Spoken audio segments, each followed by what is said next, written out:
কুড়িগ্রামে দুধকুমার নদীর পানি বিপদসীমার উপরে। এছাড়াও ধরলা, তিস্তা ও ব্রহ্মপুত্র নদীর পানি বিপদসীমা ছুঁই ছুঁই।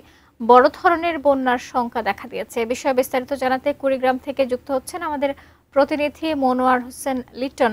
লিটন, এই যে বড় ধরনের বন্যার শঙ্কা, বন্যা মোকাবেলায় কি কি প্রস্তুতি নেওয়া হয়েছে জানাবেন?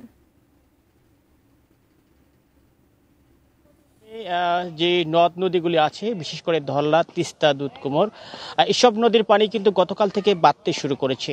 বিশেষ করে আজকে দুধকুমর নদীর পানি বিপদসীমার 5 সেন্টিমিটার উপর দিয়ে প্রবাহিত হচ্ছে। এর ফলে বড় ধরনের একটা বন্যার একটা সংখ্যা দিয়েছে। তবে এই যে বন্যা মোকাবেলায় কুড়িগ্রামে যে ত্রাণ পুনর্বাসন কর্মকর্তা, তার সঙ্গে আমি কিছুক্ষণ আগে কথা বলেছি। তিনি আমাকে বলেছেন যে আসলে আমাদের সার্ভে চলছে, যে কি পরিমাণ ক্ষয়ক্ষতি হতে পারে বা কীরকম বন্যা হতে পারে, সেই অনুযায়ী তারা ব্যবস্থা গ্রহণ করবেন এবং তারা সব ধরনের প্রস্তুতি গ্রহণ করেছেন, তিনি কিন্তু আমাকে জানিয়েছেন। আমি এখন যেখানে দাঁড়িয়েছি এটা হচ্ছে কুড়িগ্রামের ধল্লা নদীর অববাহিকা। আমি যদি একটু দেখাই, সেটা হচ্ছে যে গতকাল থেকে এই ধল্লা নদীর পানিও কিন্তু বিপদসীমার অনেকটাই ছুঁই ছুঁই। এছাড়া তিস্তা যে নদী আছে, সেই তিস্তা নদীর পানিও বিপদসীমার কাছাকাছি অবস্থান করছে। সেই সঙ্গে ব্রহ্মপুত্র নদের পানিও বাড়ছে, সেটি কিন্তু আমরা জেনেছি।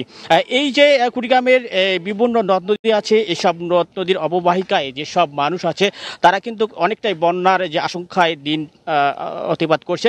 বিশেষভাবে অনেক অঞ্চলে দেখা দিয়েছে নদী ভাঙন। অনেক মানুষ নদী ভাঙনের ফলে সর্বশান্ত হয়ে যাচ্ছে, এরকম খবর কিন্তু আমাদের কাছে আছে। এই যে কুড়িগ্রামের এই বন্যা পরিস্থিতি, বিশেষ করে গতকাল থেকে পানি বাড়তে শুরু করেছে। এর ফলে নদী অববাহিকার মানুষজন, তারা আমরা খবর নিয়েছি, তারা অনেকটাই বন্যার আশঙ্কার মধ্যে দিন অতিবাদ করছে।